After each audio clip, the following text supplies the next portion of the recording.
Hello and welcome to the Roundtable podcast, the show where we discuss all the issues with Elden Ring PvP and what can be done to address them. I'm your host, Khknight, and today with me I have three guests, one returning and two new. So, starting with the first one, say hello to Gabri. Hey, what's up, guys? How's it going? Hey, good to have you, Gabri. Honor to have you on. For people who may not know, Gabri, he is the owner of the Elden Ring PvP Discord. He is a multi-tournament winning PvP champion, and he co-created the Champion of Ashes mod for Dark Souls 3. Also with us today, we have Amir. Amir, introduce yourself. Hello, hello. Uh, Yeah, I'm a what is it? I guess YouTube content creator and modder, and just I also co-admin the Elden Ring Discord, and just overall help in a bunch of other community events and projects.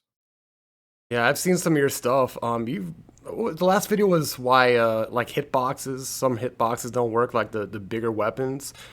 I've Uh, noticed that in real time as I play with them. It's really annoying. So your video on it was very insightful. yeah. It kind of just affects hitboxes overall because it's just your hitboxes are tied to your model. So just any sort of damage to your character will make you have a high chance at just sort of randomly missing as it sort of jitters your character all over the place. That was just a very insightful information, and I am grateful for that video. And last but not least, Ziostorm. Introduce yourself. Hello, hello. I am a YouTube content creator. I talk about all things Elden Ring, news, lore, cool stuff, and been getting into the PvP scene recently. Just kind Hey, of feeling out how the community feels about that because there are things that need to be done for sure. And that's exactly what we're here to talk about today.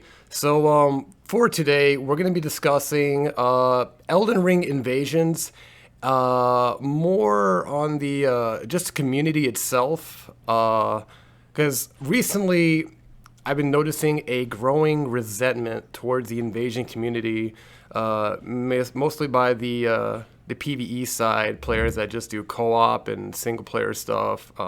I see it on Reddit, I see it on Twitter, and it's something that for sure existed in the past, but not to the extent that I'm seeing it now. I'm seeing just a lot more resentment. People saying like, "Oh, this isn't a fighting game," this Elden Ring is a single player game. Like some people just don't want to acknowledge PvP. The Elden Ring Reddit doesn't have like multiplayer related flares. And I've also noticed like vitriol towards content creators that do PvP content. So we're going to go into detail about all that later. Before we jump into that, I would just like to get the thoughts of everyone about the last Elden Ring patch and their impressions of it. So I'm going to start with Gabri. Go ahead and give your thoughts on patch 1.05. well, it's the patch that basically, in other people's words, it killed the PvP, multiplayer in general, because the game you would think as much as a soul that would be highly supported will have like much more work done for it, especially after staying the longest period of time. You would think that patch would be a huge patch. Then it came when people were already like feeling down about the multiplayer, and it just basically killed a lot of people's desire to play the PvP. So yeah, that's basically what it did, and I hope they can reflect on what they did. And they already did actually. They already seen the people's feedback, and they said they're gonna work better in the future patches. So I'm usually not pessimistic, so I'm just gonna go with what they're saying, and hopefully they can fix a lot of the issues they did before. So you know a Mm-hmm. lot about that. What do you think exactly about that update killed the multiplayer?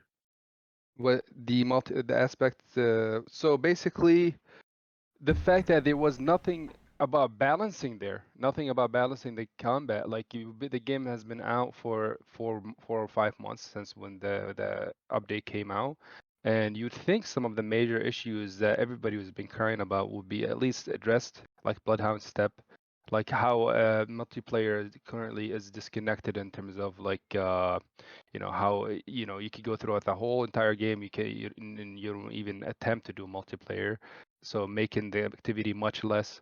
There's just a lot of issues. It's very like I can take the whole entire podcast to list them all, but yeah, nothing was addressed there, and it was just a bunch of bug fixes. And some of them, the irony is there are some insane bug fixes that break the game, like the helmet regen healing. I don't know if you guys know about it, but basically you can rotate between the two helmets in the menu, and you heal your HP in a few if matters of second, full HP, and stuff like that has not been done while they had enough time to fix some of the things that no people were not even thinking about. I just find that disheartening. But since they already replied saying that they get it, they're gonna fix the game more. I'm not gonna be too pessimistic about it. Um, so to say on that, it's not necessarily that the patch did anything wrong, other than, some disputes people have with like interpreting the ice spear thing as like, a bad thing Oh yeah, or a that yeah. glitch, or the what is it? The chain casting stuff like that. People, it's not exactly like objectively wrong. There's a lot of discussion in the community on if those things were good or bad or whatever, and ultimately those things are kind of up to the developers to interpret. But yeah, it's mainly just the disappointment in terms of not having those issues that everybody's been asking for to get solved, and it looks like they're sort of just going with whatever they sort of feel like or wander into, right? So it's more of a sort of PR thing, even if they might have actually just been actually just preparing those fixes for another patch. Maybe they were getting down a better solution for the helmet swatch glitch and saying, well, oh, we're not going to have it done by 1.05, but we might have it done by 1.06 or 7, right? So it could be that, but at the same time, what is it? I completely understand everybody's, upset. Like, personally, I was probably pretty upset by that as well. But ultimately, it's not necessarily that the patch itself was bad in the content of it. It was just disappointing for what we would have expected thus far.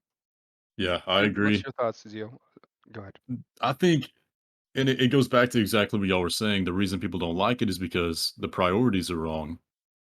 And the thing is, multiplayer as a whole in Elden Ring is on a it's it's about to run out of time because the people that play co-op, they're not going to be playing co-op every day. Hmm. They're not going to be replaying the game over and over again. There's going to be a point where they run out of stuff to do and they move on to something else. And when that happens, because invasions are limited to co-op only, there's going to be no more worlds to invade. Yep. Because, and I mentioned this in a video, a lot of people that play PvP actively agreed with me, but a lot of co-opers didn't. And essentially, PvP is the end game. It's Yeah. really the only thing in Souls, and there's going to be another point come up where people say, well, Elden Ring isn't a Souls game, but I mean, it's more like a Souls game than it is anything unique. Yeah. And PvP in these games is the only thing that gives you a new experience every time you do it. There's variables involved that aren't involved with PvE. You never know how somebody's going to react. Their builds can change, that kind of thing. Hmm. And so when you have it limited to people that are playing the game for the PvE, then it's just both they're both headed in a downward slope to where eventually it's all going to be wiped out completely. So, Yeah. could I add something to that? So, like, the thing with it is that it sort of accelerated. Like, obviously, in every game, like, since what is it? People primarily think it as a single player game because the multiplayer is not satisfying enough for enough people, and the game does not do an effective enough job at getting people to stay. Like, this has been the case for all the games, but Elden Ring, it's sort of been even worse on that, where just the multiplayer accessibility has just been so bad, and there's been so little ways of getting people to stay, Yep. and because of the bad balance and glitches, it's gotten even more people to not stay with the game. So since they're not being addressed, just any people that might have been like hanging on playing some co-op, right, maybe being somewhat tolerable of the PvP, have just been sort of like, you know what, I don't know if I just want to do this tomorrow. There's not enough incentive. There's not really, I can't have these unique experiences with the co-op or even PvP because they end just so quickly and I get them so infrequently and they're just not fun, right? So Yeah. any people that would want to stay, even people that are really into the PvP, they don't want to participate in the PvP, and they especially don't want to do co-op because of all these balancing problems and all these accessibility problems. And it's just like a sort of downward spiral where the more people quit, the more people quit because there's less people to find, less people to play with, less people to play against. And the only people left are, more likely to be, people who've adapted and have been, abusing the strongest stuff in the game. So yeah, it's a sort of downward spiral in that sense. Yep. Yeah. My sentiment is pretty much the same as all you guys. Before patch 1.05 came out, I was telling everyone the longer we wait for a patch, the bigger that patch will be. And then that patch came out, and I just ended up looking like a clown for saying that. I was one of FromSoft's biggest offenders. And that patch, even for me, it just kind of killed my morale. It made me for the first time not play Elden Ring. Like the day after it came out, I put down the game and I Oh played my something else. god. And it was the first time I did that in like 3 months. Me too. Me too. Honestly, that's exactly what happened to me. Same thing like Khknight. I every day I would just play every now and then here or there, like a few minutes or hour max, right? Just get a taste of Elden Ring. But after that patch, I haven't touched the game since. I'm not joking, and And I'll say looking from at my it own. just demoralizing. And looking at the patch notes themselves, with my expectations, I was, again, because it took so long, I was hoping they would address at least one of the things that we complain about from day one, like Bloodhound Step or the Crouch Poke Uggs. But it felt like it did more harm than good. Like we had a lot Because of. it did. Oh, It did. let me finish. Yeah, it was mostly bug fixes, and like if it was just that alone, just not really doing anything, I don't think the patch would have been as harmful. But what really irked people, I think, was the fix for the ice spear and the fix for Yep. chain casting, because in the game there aren't a lot of options for dealing with shields, and by fixing that ice spear glitch, and I say glitch in quotation marks, they took away one of the few things that let you get around shields. So by taking that away, they kind of made the gameplay more stale. They buffed shields, so now it's just way more difficult to deal with that playstyle. And also with chain casting, pre 1.05, spellcasters were in a good place compared to previous Souls games. Spellcasters felt like they were in a place where they can be competitive viable and actually get to those final rounds of a tournament. Usually in Dark Souls 3, you didn't really see spellcasters do that well. Like you had some exceptions like players like Robert Haunting or Dark Matter, but they, as far as I'm aware, they never won any tournaments. But like it was different for Elden Ring. Spellcasters, the way they could play, being able to chain spells together, they were a lot more dynamic in their gameplay, and it just felt like they were finally catching up to the amount of dynamism that regular melee had. And by taking away chain casting, you kind of took away their competitive viability. So now it feels like after 1.05, playing spellcasters, one, is not as fun, and two, it's just not as viable and competitive as it used to be. So that's why you see the sentiment in the community of people thinking, well, now the game is actually worse off than before, and that kind of exacerbated people leaving the game. I think like I want to add something about what you said. Like the point of the ice spear nerf is more so like it's not just the specific nerf, but more so goes against what we were waiting for, right? Like one of the biggest suggestions we wanted to be fixed for PvP balancing was to, kind of fix great shields and kind of nerf them, like the fingerprint gray shield, for example, right? Like it needs a nerf. But then one change that for Ice Spear was actually helpful against that, and then they sort of fixed it, like quote quote fixed it, but then that makes me wonder as like fans, are they even listening to us? You know what I mean? That's the Exactly. bigger issue. That's what hurts the most, is are they even listening? Because that's one of the biggest issues that we want fixed, and yet they went ahead and that's why earlier I mentioned, they did stuff nobody even asked for, right? Instead of focusing on the things that are Yeah. It's tone deaf. It's a tone deaf and patch. That's pretty much what it is. and regarding the spellcasting speed, I think I'm indifferent about that aspect, KH. I'll be honest with you, because it's definitely good. It's a given mechanic, but at the same time, um, it needed some adjustment here and there. Yeah. But Could I I'm interject on still that? indifferent. Go ahead. So what is it? There's like debate of which and what chain casts were like fine and what weren't. But the people were definitely most upset about it because like they sort of took what the community was sort of reporting with chain Yeah, casting, yeah. right? And then just sort of took it on its face and did a lazy fix for the most part. Because jumping chain casts are still there, and they definitely did not intend that. Just someone who probably, people in the company, I guess, who were told to do it, but then they didn't have all the information ready or didn't have enough time or something to really give a good look at it and know what needs to be exactly adjusted or changed. And then they just fixed basically, even the ones that weren't that bad.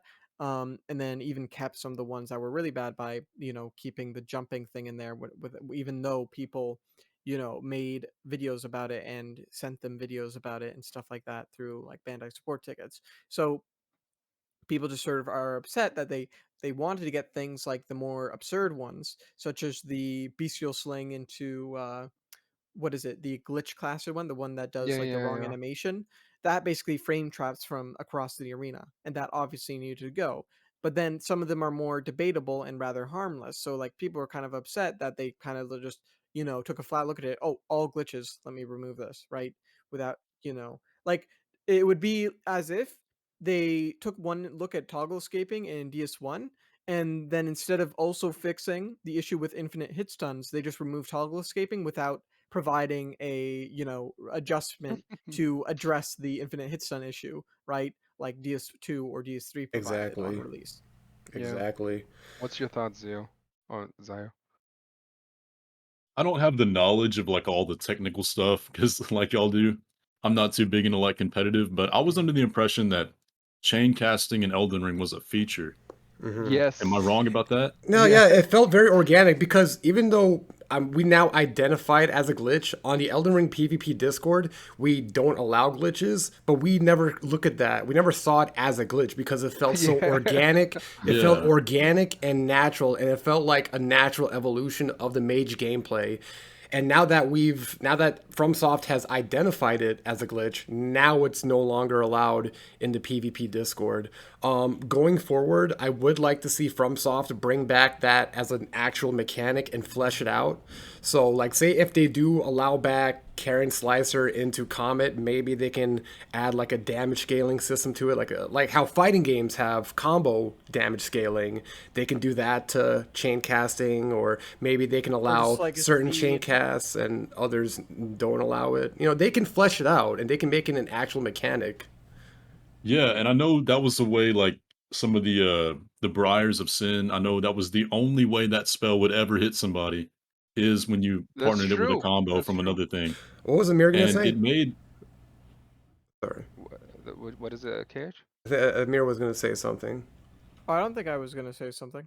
I'm sorry. Go ahead, Zio. yeah, well, there's a lot of spells that if you don't have the chain casting, then you pretty much are there's really no point for them even to be in the game Yeah. because nobody's ever going to get hit by those.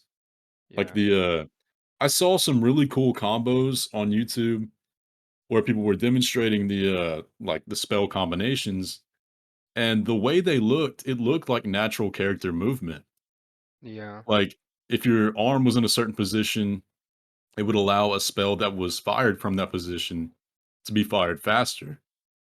Yeah, And it's sort of like what is it? If you do a like the R2 of a two-handed straight sword and you do an R1, it will do the second R1 instead of the first R1 because the hand position makes more sense. yeah, And it if looked the like second it R1's it looked like faster, it was then it makes more supposed to sense. be in the game. Yeah. Mm-hmm. And that's what I think that's what's like getting people like riled up about it, because they knew that chain casting had to be fixed in some form. The glitched version, there's a glitched version, but the one that's not glitched, everybody was thinking that was like intended, and the fact that they removed that just so they can fix the glitch version, it just like what Amir said is just people leaving people. We don't know what's going on here. Yeah, it's like what Amir said about if they remove toggle escape without fixing infinite hit stun, then you just made the game worse overall. And now that's the case for a lot of spells. Hone Bolt, which is much worse than its weapon art counterpart. No one is using that spell anymore. People are only using the weapon art now because you can't chain cast that Because spell. it's very slow, right? Yeah, exactly. And the boulder spell, you're not really seeing people use that anymore because they can't chain cast it. So like a lot of spells, they lost its viability after the last patch. So I'm hoping going forward, FromSoft will either buff those spells or bring back chain casting as a fleshed out mechanic. Okay, Go ahead. before we go to the next topic, I wanna, I don't know if you have this one of the questions we're gonna address today, KH, but I wanna talk about the aspect of how people view balancing the PvP. Like, who cares about PvP? It's a PvE game, right? Like, we want to like Yes. something that aligns. I want to talk about something Right. like this because I have some few thoughts on it. So, like, go ahead. Do we have similar questions to that, or do you want me to just No, we start can with it? we can get started with Yeah, that's been a that. big one that's come up to me. Yeah. Yeah, Yeah, because so could I introduce this one? go ahead, go ahead, Amir. Go ahead. So basically, the thing with this that's really interesting is obviously it's wrong. However, from a game design perspective, definitely like they've put some resources and like coded stuff in so they could easily make things different in PvE versus PvP. However, it gets to there is like a point where you can't sort of make a move designed differently in its behavior in PvP versus PvE, right? To some extent, like you couldn't make a move look completely different because that would be completely unintuitive. So there are limits there, right? If we adjusted Bloodhound Step, I don't know if we could, it would be realistic to ask them to make it have more iframes in PvE versus PvP because that would be pretty unintuitive. However, um, things like damage, like buff increasing and like defense and attack power boosting, like they've already done that like since like the previous game, and I'm not exactly sure if the previous games have done this as well, but where they just have a different modifier in PvE versus PvP, and this is completely intuitive and fine. The only complaint people have about that is where like there's no indication in the menu for that. So if they got something like that, that'd Mhm. be pretty nice. A nice, and then maybe some other in-game explanation for that. I But actually otherwise, go ahead. oh no, you go ahead. Well, I actually noticed that when I was playing the game, the Scorpion Charms. I did not know about the difference in PvP versus PvE. So once I found out that difference, I stopped using that charm altogether. So yeah, I agree with you about Yeah. there not So, being. Go ahead. in terms of what I wanted to talk about mostly, yeah, that what you guys mentioned is exactly like what Amir said as well. But what I want to talk about by that topic is the idea that people have that say, hey, who cares about the PvP? It's not. It's the main. It's just the own PvE own game first, then a PvP, which I disagree completely. Because I don't see it as a PvE. Like there's a lot of talk about PvE and PvP, but I don't see it as that. Even from software, in many cases, doesn't don't say that from through Miyazaki's interviews. It's not a PvE, it's not a PvP, it's just Elden Ring, it's just Dark Souls. You know what I mean? The whole thing is the experience that you're supposed to get. Like people who just play PvE only, they're not experiencing the whole game. Those phantoms are meant to invade you. They are meant to be by the developers as players that are supposed to give you a hard time, as a kin, like a boss or something like that. As an But that's aspect of the role-playing game. yeah, Yeah. role-playing game, right? Like for example, invading, if you're not, even when you're playing offline, if you ever have internet, you're meant to be invaded because you get invaded by these regular invaders, NPCs, right? But if you're online, you will be invaded by a player instead.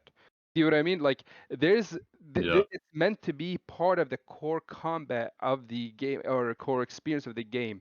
So saying subtly, oh, it's a your PvP doesn't make sense, it doesn't matter, it's only PvE, like it's just ridiculous. You're actually the one that playing the game, right? The people Also, that if you really think about it, like the ones that are actually playing the PvP, that's why how I see other people can, in my opinion, are the ones that actually playing the game fully. What I mean by that, player who plays Invasion and Dueling and all that, he plays the game, he beats the game, he beats the bosses, he goes through the PvE, he collects all the items, just whatever a PvE player does, right?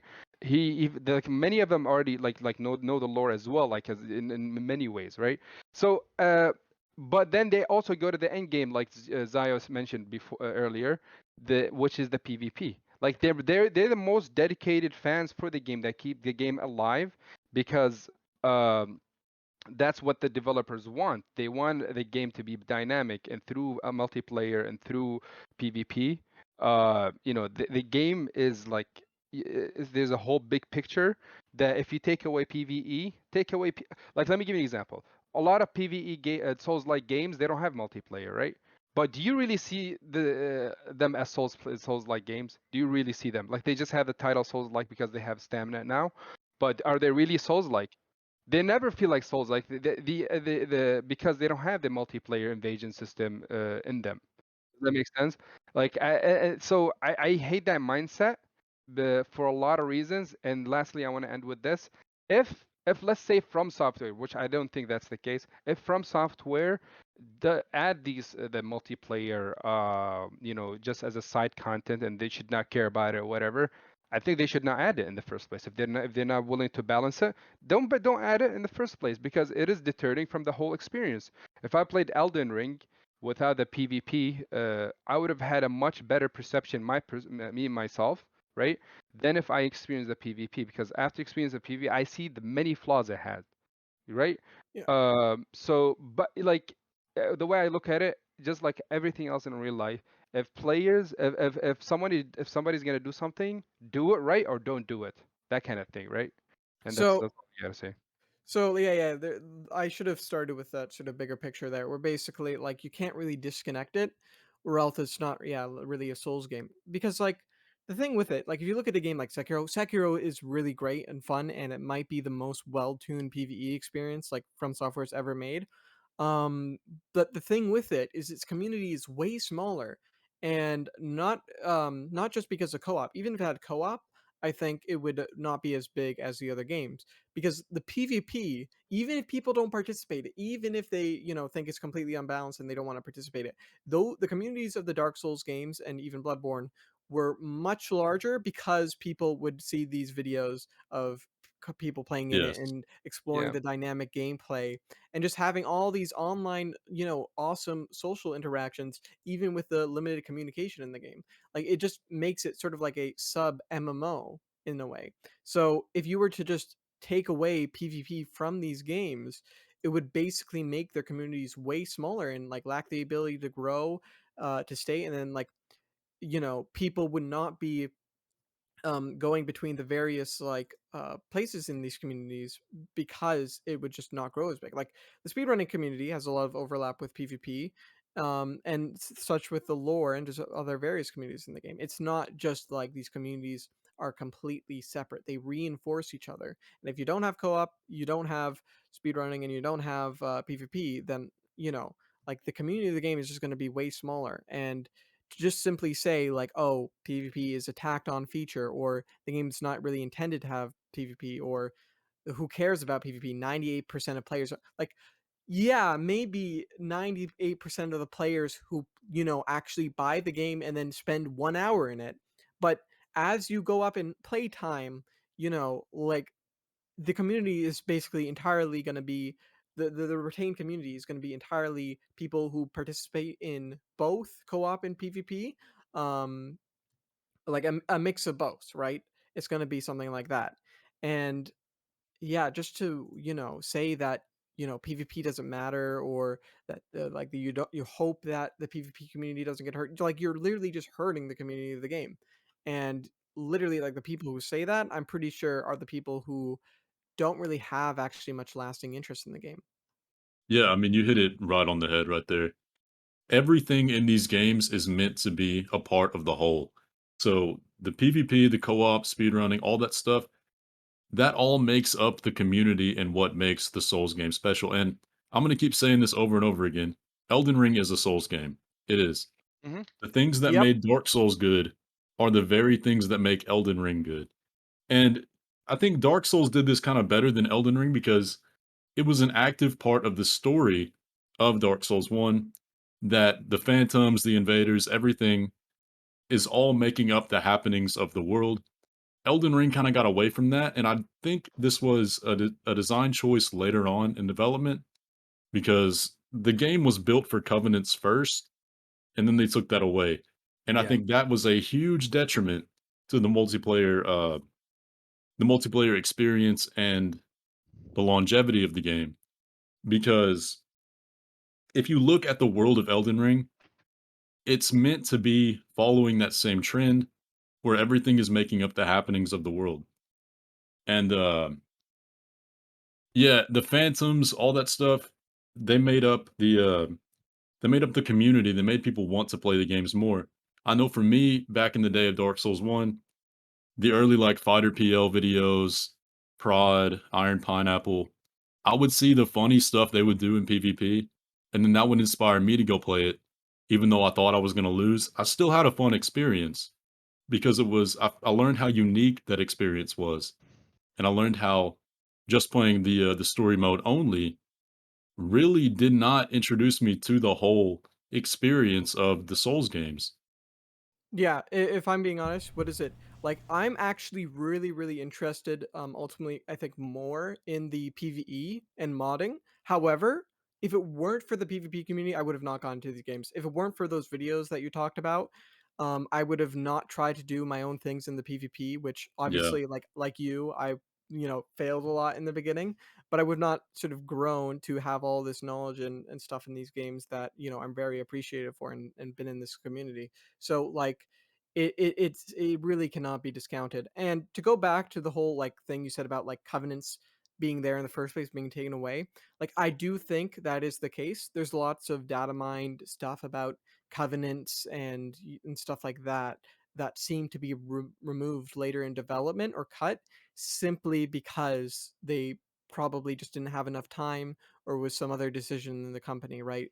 So I think we might actually just see in the DLC them like actually refining what they wanted to do, and like, but we can only hope. We don't know 100% sure. Yeah, and I think what people don't realize right now is we are seeing the worst version of the multiplayer experience at the moment. Yeah. Like, Yep. Yep. what people are playing right now is as bad as it will ever be and does not even come close to what we had in the past, and that's why we're so passionate about it, is because we know how good it can be and how much it can add to the experience. You said it right on the dot. You said it on the right dot. If it wasn't for our previous experience about the game, like people like we would not have these thoughts. But Yeah. like the fact that you have something like the pearl calling finger that basically makes the game make you not ever see multiplayer at all, and stuff like that. It just why go this route? And when previously it wasn't like that, it was not even needed. Especially when they come and say and tell you, hey, the multiplayer was supposed to be more accessible and everything like that, but then they make it like this, which is not accessible. But yeah, I think I don't want to dwell too much on this, but go ahead, KH. Yeah, so I pretty much agree with everything you guys said.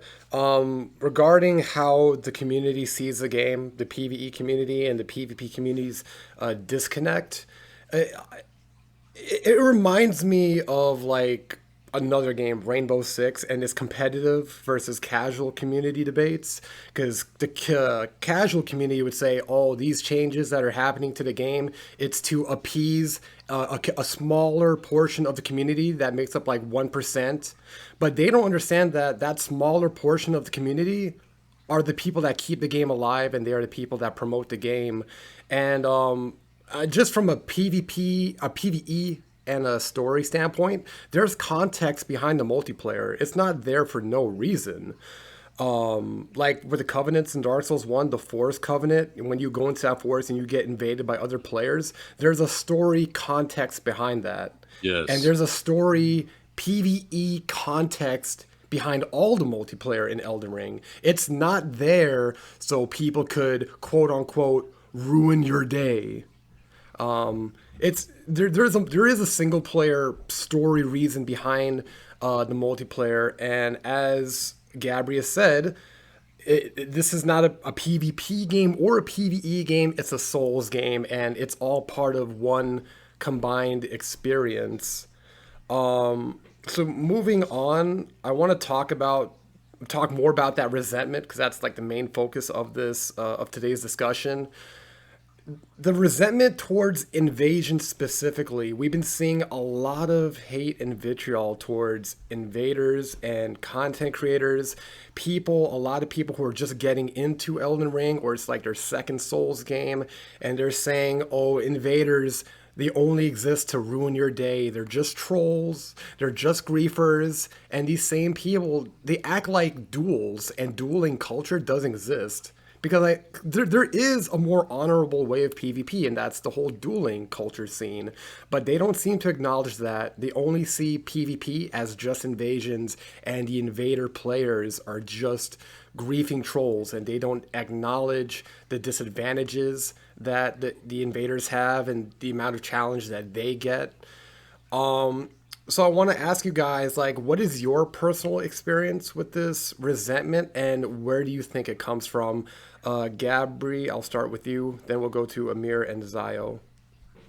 Okay, first of all, I think that's that's the stupidest thing I've ever heard, like people saying that, because in the end we're playing a video game, right? Like you're going through a game, you fight someone else, they beat you, okay, you die, and then that's it. That's not the end of the world. And then the reason I say this is because some people said the most craziest thing, like they were violated in real life or something like that. Like those are legit people's comments about invasions. That's how ridiculous it's gotten. But what I say to that, like to add on to it, is that okay, so invasions, when you play a Souls game, dying is part of the game. You're meant to die all the time. It does like either through a regular game and you get a reset. So let's say you die, you're playing and you get to a new area. I get to a new area. I don't know how this area works in Souls games. They thrive being the first, playthrough experience, just not knowing the enemy placement. So I don't know the enemy placement. I go in there and suddenly I get ambushed by all these enemies, by the dogs or whatever, and I die. Then I go back and I have to get my souls back, or ruins. Uh, so the funny thing is, when you get invaded by a player, you get that similar experience, right? So you die, and then the worst case scenario, oh man, you go back to the previous checkpoint, and go back to get your souls. That's exactly why it's as if you died of a regular fight, and then from a normal enemy. So to equate it as something like that they're interfering with your game is ridiculous because you are meant to die in the first place. And I think the biggest reason why that people are angry about invasion is what Amish, I am Amish. I don't know if you guys know him.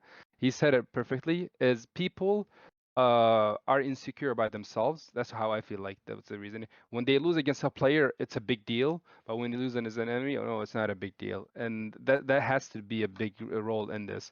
And lastly, I think also the fact that the bigger side of the community in terms of like Reddit and all that is basically the same people who feel the same way. They control Reddit, right? And they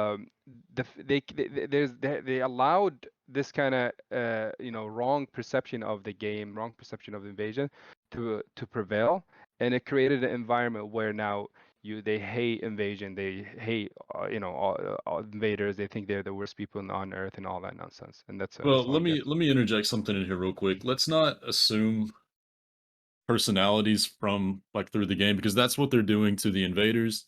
And when that happens, we really never reach a solution. That's And true. I don't think we can actually blame them for the hate because like I said, the multiplayer right now is the worst it's ever been. We know how good it's been in the past. These people that don't play it don't. And so they see all the bad and they don't see the potential. Like if we look at something like Dark Souls 2 for example, for everything Dark Souls 2 did bad, it did a lot of good. Like we had designated PvP areas, arenas day 1, PvP balancing updates coming out quick, um lots of incentive to actually play PvP, and there were a lot of non-player invasions in that game that got the players used to it early. And so it acclimated people to know what to expect, and when that interaction happened, it was actually good.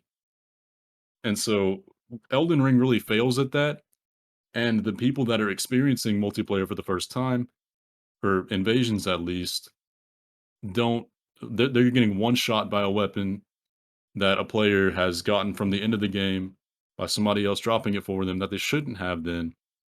And it's just it's bad on both sides.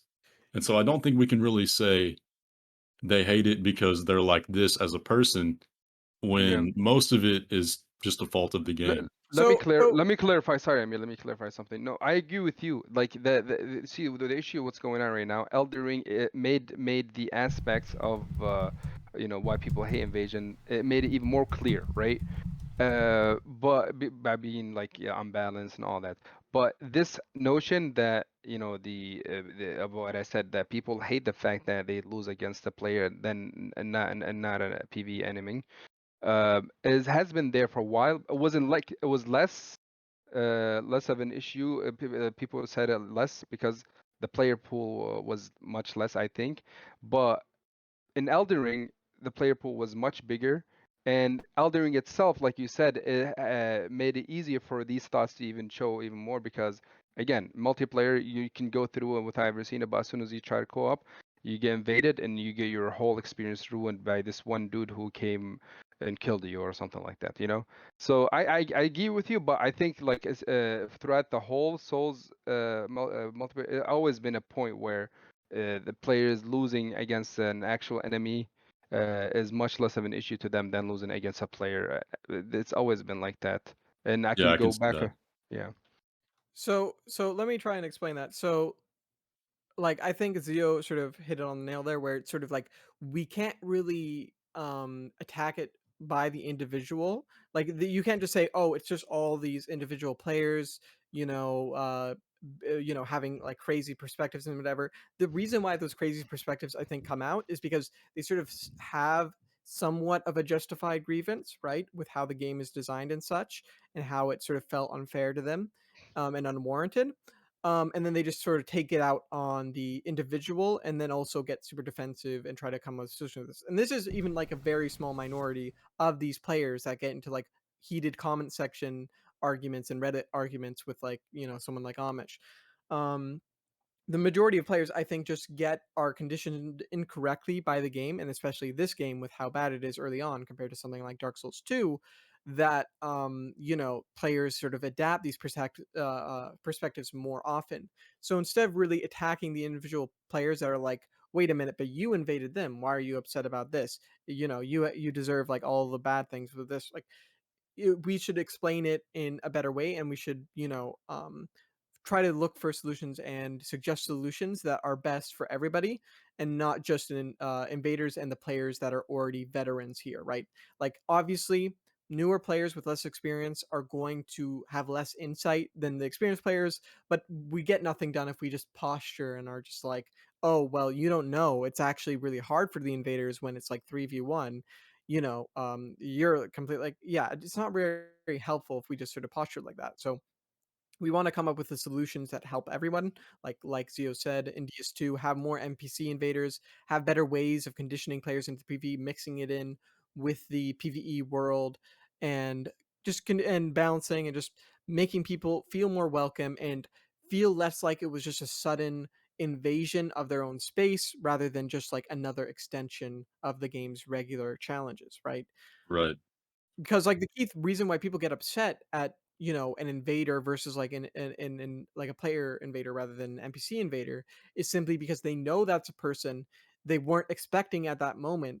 Human interaction, even if it's limited through that game, and they were sort of upset by it, especially since the game has it so they're bright red and coming to kill you, whatever. They There's an understandable reason why people would not like that and want to avoid it, even if it wasn't really that their material in-game status was really interrupted by that. Um, so yeah, I think it's a matter of all I said, and then also just getting somehow having some game condition that gets people to understand that hey, like it's okay. It was just like another challenge that came through at you. You don't need to think of it so seriously. Anyone else have any thoughts before we move on? Yeah, I think a big one, something in a part of the community that is absent in Elden Ring that is really detrimental to the outlook on invaders right now is the absence of fight clubs. Fight clubs have made up the part of the PvP 100%. community and done a perfect job of integrating people that aren't experienced in the past. That is a huge loss to Elden Ring to not have the ability to host fight clubs because it allowed the hardcore PvP players to be away from the sort of, for lack of a better word, the noobs who aren't experienced with it. But then a lot of times when people are trying out invasions for the first time, they're going to end up at a fight club and see this part of the community where it integrates people and it's fun, it's funny, it allows people to have a non-threatening experience with PvP while Yeah. also Sort of goes being against. introduced to like what'd you say? Sorry, like I want to add to what you said exactly. Sort of goes against to like how a lot of people who hate the invasion and all that just play dueling, just play dueling. How even that is not good enough. How you know it? You know what I mean? Like because of fight Yeah. clubs and everything. Like like that's where the issue is. They always try to like strawman everything, where they can say, oh, just play dueling if you want to fight someone who wants to fight, right? But yeah, even that is not as good as we Yeah. should be. Like Yeah, that's an it idiot. lacks that community part of it. Yeah. Yep. Like the social aspect of just, being summoned in, having the host and other red phantoms that are just like sort of waiting for their turn. It's like immediately like a friendly social interaction. Well, when it's a duel, you don't know who you're summoning into your world. This guy might, kind of feel like an asshole to you. And what is it? Like, but when you get summoned into a fight club, these people like kind of feel like immediately on their side. They just want you to go into the fight and, have a good time. While a duelist, like, it's kind of one on one, and it may be very uncomfortable and uninviting to people. Sorry, if I might add, you guys mentioned earlier the grieving of players. I think is playing a role of why invaders are hated too. And I'm this is going against what you guys all said, how like players are, I think the fact that we as a community had made invaders feel look like they're grieving players, as grieving is a bad thing in the first place. Well, who decided it's a bad thing? Do you get what I mean? In the end, this they gave players a tool to kind of role play as this bad guy that joins in the world and kill a host, right? Oh, people now we title it as that's grieving. I think that plays a huge role in making the invader be look like the bad guy. Is grieving players really a bad thing when you take it into scrutiny? That like that in itself is a big reason why invaders are hated, in my opinion, because do you see what I mean, or I'm just rambling? Yeah, no, No, I no, see what you mean, and this is yeah. a lot of comments that I've gotten about this, where people just wanna play the game with their friends and relax. And my point to that would be, it is a Souls game, and it may come from a lack of experience because these games are meant to be hard. They're meant to not be like, I don't know in the past anybody that's played Dark Souls to relax. Can I? And yeah, let me do one more point real quick though. I think if the invasion does go past the point of just sending them back to the checkpoint, because that is its intended purpose, is just to send the host back to the checkpoint by killing them.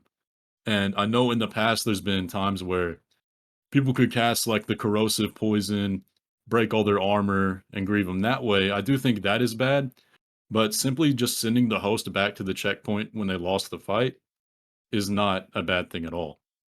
This is why, what is it, I think like just communicating to people and sort of educating people on it to where they don't need to take it too seriously. Like if they play it to chill, right, where they go through with their friends, and then oh, they might have died or whatever to the PvE or whatever, they should just have the same point of view, and the game should condition them, and people should tell them that being invaded, like they don't need to go full try hard and win at all costs, right? If they get stomped by the invader, or if they immediately stomp the invader, like it doesn't matter at the end of the day, and it's not like the game's not going to punish you more than like a regular PvE enemy for failing.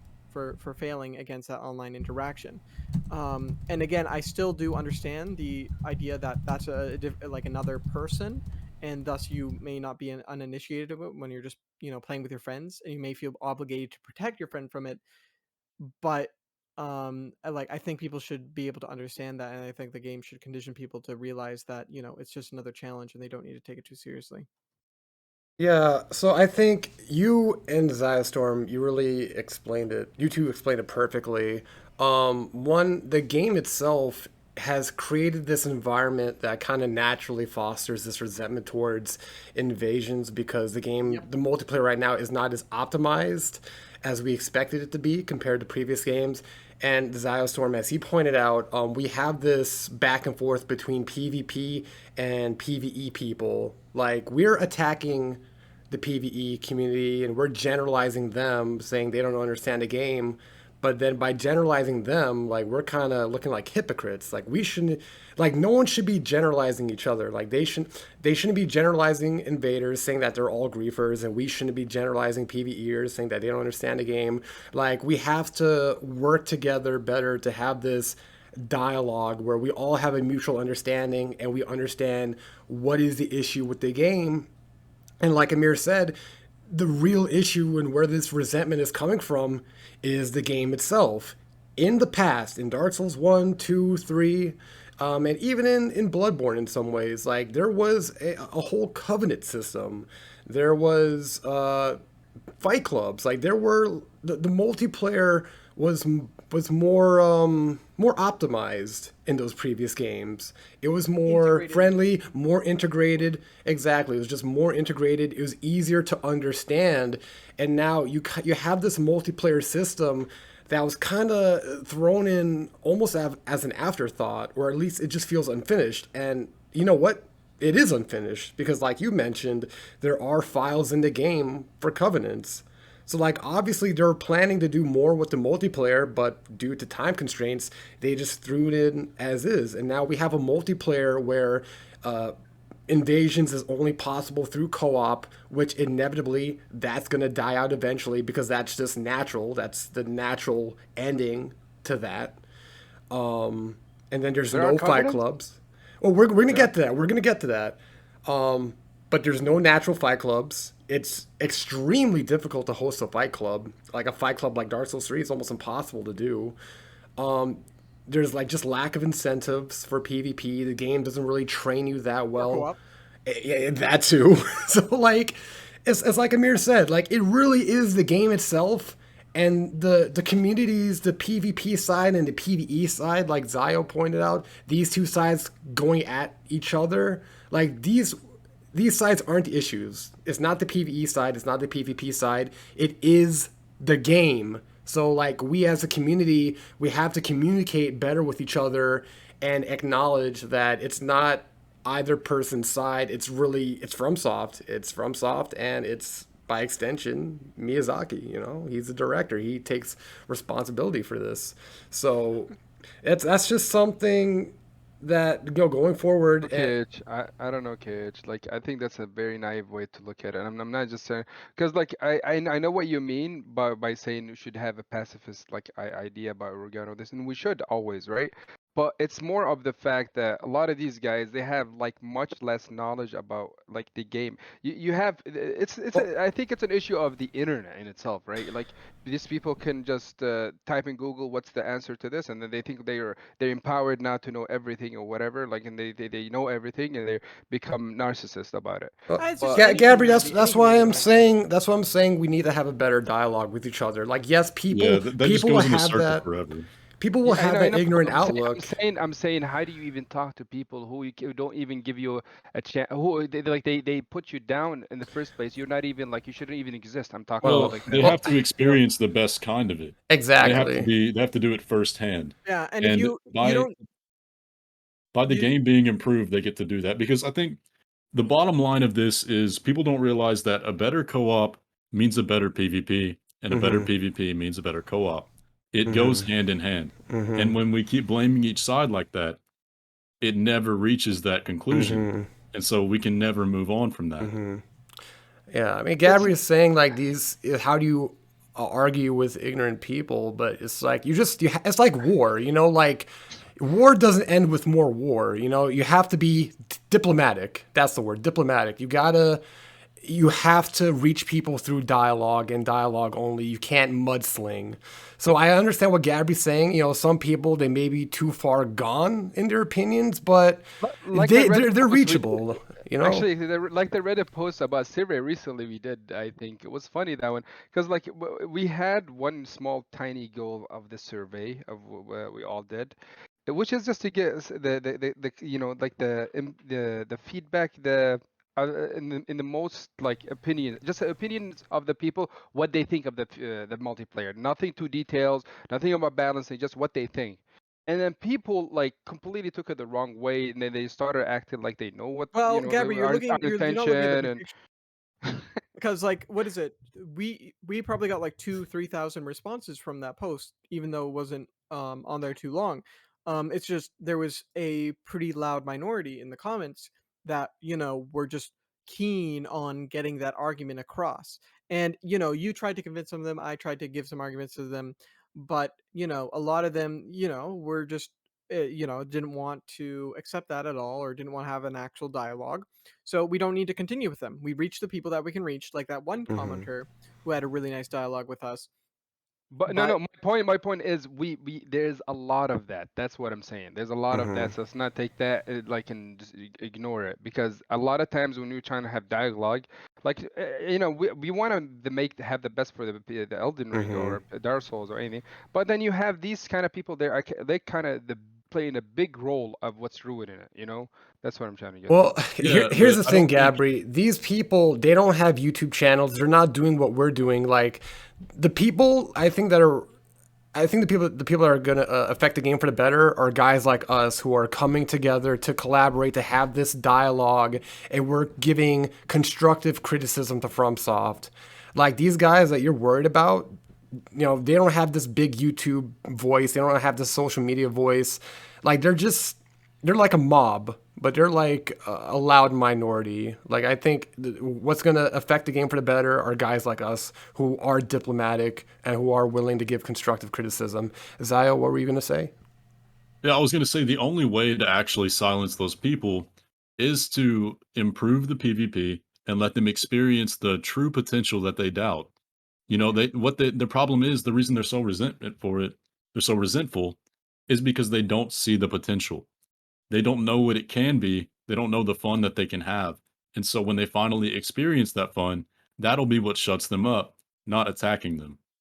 And when you attack them too, you also get reinforced people that are less far gone than them, more onto their side. But when you give constructive criticism, whatever, the people that are less far gone and are more likely to, like consider what you're saying, are more likely to actually move to the other side, especially if, like Zio said, the Mhm. game gets better if we give these suggestions and whatever, right? That's 100% correct. I mean, we're looking at the player count for this game. You look at Steam; it's going down, and so we Oh can't man. we can't fight these people. We have to court them onto our side and get them Yeah. to embrace the duelist and invasion culture. So the only way to do that is to be diplomatic and to have this dialogue where we can come to a mutual understanding and say, hey, it's not you, it's not me, it's the game. Let's work together and help FromSoft make the game better because we know it can be better. They've done Yeah, better yeah. in the past. Oh, 100%, 100%. In terms of that, I'm not disagreeing with it, but I'm saying like let's make sure we acknowledge that that's a big role of why we came this far. You know what I mean? Like, because you said earlier that it's like it's just the game only and only. And I agree with that. That's to a part, it's that. But the that also has a part in it too. People are just don't want to even have a dialogue in the first place. So Well, I mean, it's just like I said. yeah, let's go We, to the next one. I think it's better to Yeah, yeah. I mean, we pretty much said what needed to be said. It's just having this dialogue. That's the best way to go about it. I want to talk about covenants. Going forward, if we're gonna improve the multiplayer and get more people to come back, besides just DLC, if we're gonna keep the multiplayer going on for like years and years and years, we need to see covenants make a comeback. Give people incentive to co-op and give people incentive to do invasions. And Amir pointed out earlier, like covenants, they do exist in the game. It actually is in the Mhm. game's files. Yeah, There yeah. is a Tell ranking me about that. system. Yeah, there is a ranking system for recusant fingers, for bloody fingers, for fur calling fingers, the co-opers, Okay. and there's a ranking system for hunters. Yeah, So and I don't know if you'll notice this too. The Moog quest was intentionally meant to be a covenant, and even when you're in the game, like when you're talking to Vare the whole time, he's like, "All right, we're going to see Luminary Moog. You can become one of his." I don't remember the exact word, but yes, it builds up to a covenant system. Same thing with Volcano Sigma tag, Manor. I think. Do you I'm have so any It idea glad was you how would it brought that clearly up. function? intended I'm to so be glad there. you brought that up because I always found that weird how you're given this Yeah, item to see Moog, and then after that it goes nowhere. You find Moog, you do the boss fight, and that's it. There's never any dialogue Oh, wow. with them before that. So it really felt like there's like a whole side quest missing. That How would mhm. have that functioned? Like that does it mention anything like about how it would have functioned, like the covenant? there's a video I know for that Sekiro actually. Doobie made a video about it. Yeah. That's interesting. I want to I don't check it out. remember all Yeah. the details, but it was the same for Rykard as well. Like you're going to see him, but clearly they weren't intending for you to go kill him. Hmm. Like Yeah. it feels wrong, and you can definitely tell that there was something there that is missing. It reminds me That's of the interesting. Grave Lord Covenant from Dark Souls 1, where you can have this covenant with like a mainline boss, and they just never had time to finish it. Now, Amir does a lot of work with the game's code and actually delving into it and seeing what's in there. Amir, can you like provide us any insight into like the covenant system and what was found? I didn't do too much looking into it. I've just seen some things. I could do my own digging or see what people have found so far. But a lot of this stuff is from across versions. Like we don't know how much was actually taken out too. Like because for all the things we find hidden in the code, like there's like 10 things that they took out of the Yeah. released games file resources because they didn't want people to data mine it or because it wouldn't represent like the game as they released it or as they're intending it. So, what is I think just this little evidence shows how much they could have done. And yeah, it just I think there could have easily been way many more covenants and with interesting features like we've seen in previous games. It just was either or any other sort of restraint. And I easily think we could see them return in the DLCs. That's crazy. It's crazy. Actually, one of the theory crafting I used to have with my friends before Elden Ring came out is the fact how we knew that there's like legacy dungeons and stuff like that. We already knew from from Ziostorm's leaks. You know what I mean? Like he kept explaining, they kept keeping us alive during the dry days. Uh, So we knew that, but like and because of that, we had theories. Oh, we're gonna have covenants for each legacy dungeon. We're gonna have like Yeah, territorial covenant, and like everybody represented by my people are the Stormvale, and then my people are the capital, whatever. Like man, the amount of like things we had ideas how they could have went with that is insane, and there's just none of it came. Like none of it Yeah. is. yeah. Well, I think the more I look into the files or what people send me, and the more I dig into the lore, I think the game that we were gonna get a year ago is very different than what we got now.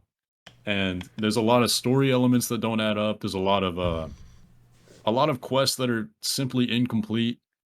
Like, and I've kind of had the running idea recently, and I may be totally wrong about this, but I think Melina herself was a very late addition to the game, and I really don't have a lot to back that up. She But apparently she was meant to we be can notice, optional. Like it was able to get through the entire game without having a dialogue with her.